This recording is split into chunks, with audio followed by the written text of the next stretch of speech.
Mes chers compatriotes, la Cour constitutionnelle vient de confirmer la liste des candidats retenus pour l'élection du président de la République du 12 avril prochain. Hormis les 4 initialement retenus, 4 autres ont été confirmés à l'issue des différents recours et de leur examen par la Cour constitutionnelle. Je voudrais féliciter les compatriotes dont les candidatures ont été retenues. Je voudrais cependant déplorer que dans cette opération, la Cour constitutionnelle ait choisi non pas le droit, mais la politique. La Cour a fait la politique en écartant certaines candidatures qui étaient gênantes pour le CTRI. Je le déplore. Je le déplore d'autant plus que cette volonté d'écarter est consubstantielle à l'existence même du CTRI. Souvenez-vous, dès le départ, le CTRI a élaboré tout seul une charte de la transition qui excluait 90% des personnalités qui avaient concouru notamment à faire triompher la démocratie dans le pays ou en tout cas qui avaient participé à l'exercice des affaires publiques. Cette même volonté d'écarter s'est poursuivie avec le dialogue. Un dialogue dit inclusif mais qui en réalité a été exclusif et qui a fait en sorte qu'il y ait des catégories de Gabonais, entre les Gabonais nés d'un parent étranger, les Gabonais qui ont épousé un étranger ou une étrangère, et cela a contribué à faire de ce dialogue finalement un élément qui a permis d'écarter d'autres Gabonais. Et ça s'est poursuivi avec le référendum constitutionnel.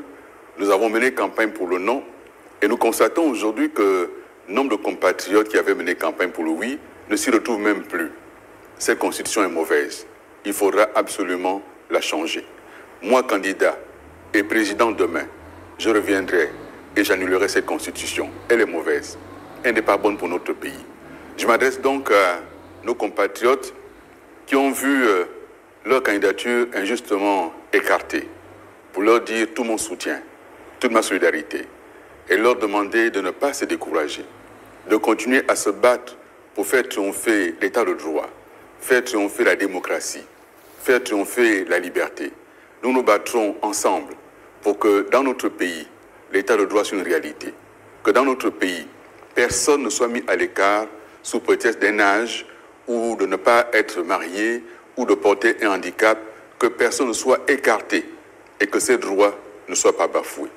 Je le dis parce que le combat politique est un combat de longue haleine. Vous avez été écarté aujourd'hui, continuez à vous battre. Que vos soutiens continuent à se manifester et continuent à lutter contre la dictature qui nous menace, contre l'autocratie qui nous menace, contre cette violence physique, verbale, cette violence juridique également, et finalement cette inquiétude générale qui aujourd'hui envahit le pays. Il y a un vent d'espoir, il y a un vent d'espoir. Notre pays mérite mieux que cette dictature en marche. Notre pays mérite mieux que cette autocratie. Notre pays mérite mieux que cette caricature de président, parce qu'en réalité, un président ne fait pas comme ça. Un président ne donne pas d'injonction à une cour pour retenir tel ou tel candidat ou écarter tel ou tel autre candidat. Pour ce qui est de ma candidature à moi, ils auraient tellement souhaité l'écarter. Mais j'ai tout fait pour que mon dossier soit complet et soit déposé en temps et en heure. Chers compatriotes, le combat ne fait que commencer. Le 12, c'est le 12.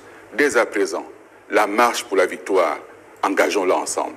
Engageons ensemble la marche pour libérer notre pays, la marche pour délivrer notre pays de ceux qui tentent aujourd'hui de le maintenir dans l'obscurité, dans l'obscurantisme même.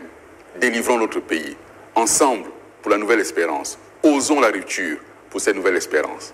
Merci.